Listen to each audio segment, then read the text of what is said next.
Bismillahirrahmanirrahim. Myself, Ikramullah.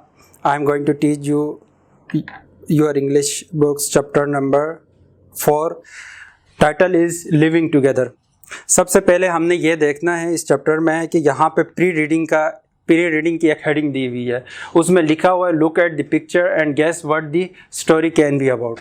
आपने जो दो पिक्चर्स दिए हुए हैं आपकी बुक के, उसको देखना है। उसके बाद फिर आपने बताना है कि ये स्टोरी को गेस करना है कि ये स्टोरी किस तरह की हो सकती है।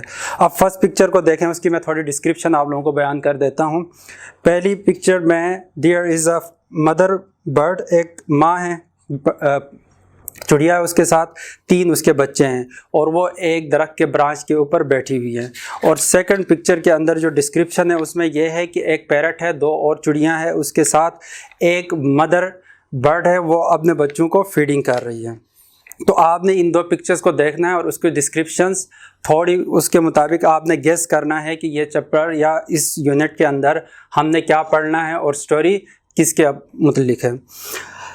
Now come to reading. अब रीडिंग की तरफ आ जाएं। मैं रीड करूंगा और मुश्किल अल्फाज की मीनिंग्स आप लोगों को बता दूंगा। उसके बाद आप लोगों ने इसको अपने नोटबुक पे राइट डाउन करना है और इसको याद करना है। सबसे पहले देखें, once there were many birds that live together in a forest. अब देखें, बर्ड्स चिड़िया को ही कहते हैं, फॉरेस्ट जंगल हो गया। One day a mother find took her babies to meet their friends। एक दिन उनकी जो मदर थी, फिंच एक किस्म का परिंदा है, वो अपने बच्चों को अपने दोस्त से मिलाने ले जाती है। They were far away from their home। वो उनके घर से काफ़ी दूर थे। Far means दूर। Soon it started raining।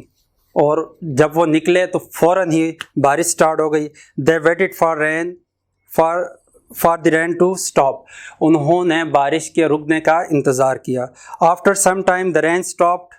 अब कुछ देर बाद बारिश रुक गई। They flew back to the jungle। उसके बाद वो वापस जंगल की तरफ निकल गए। As they reached there the mother finch found her nest broken। जब वो वहाँ पे पहुँचे तो उसकी जो चिड़िया थी, उसका जो घोंसला था वो किसी ने तोड़ा हुआ था। She started crying। उसके बाद उन्होंने चीखना शुरू कर दिया। The other birds came out to know now what the matter was। और जो दूसरे परिंदे थे उनकी चीख की वजह से वो भी जमा हो गए और उन्होंने जानने की कोशिश की कि मसला क्या है। They promised to help the mother finch in making new house। और उन्होंने वादा किया। Promise means वादा करना। जो फिंच थी उससे वादा किया कि हम आपको नया घर बनाने में आपकी मदद कर लेंगे। The parrot asked the other birds to search for some twigs, bushes and dry grasses। और जो तोता वहाँ पे था, पैरट मीन्स तोता, उसने दूसरे परिंदों से कहा आप जाएं और इसके घोंसले की जो चीज़ें हैं उनको आपने ढूंढ निकालना है। Soon all the birds came back। बहुत जल्द जो जितने भी परिंदे थे वहाँ पे चिड़िया थी वो वापस आ गई। They worked hard and built a new home for the finch family। उन्होंने सख्त मेहनत की और उनके ख़ानदान के लिए एक नया घर बना लिया। The mother finch and the babies were really happy। जो मदर बर्ड थी और उसके बच्चे थे वो बहुत ज़्यादा खुश हो गए। The mother finch thanked all her friends for helping her। और मदर बर्ड ने, फिंच ने तमाम परिंदों का शुक्रिया अदा किया उनकी मदद करने पे। अगर इसमें 2-3 चीज़ें हमने डिस्कस की। फर्स्ट वन इज़ दैट कि हमने अगर कोई भी मुश्किल में हो उसकी मदद करनी है।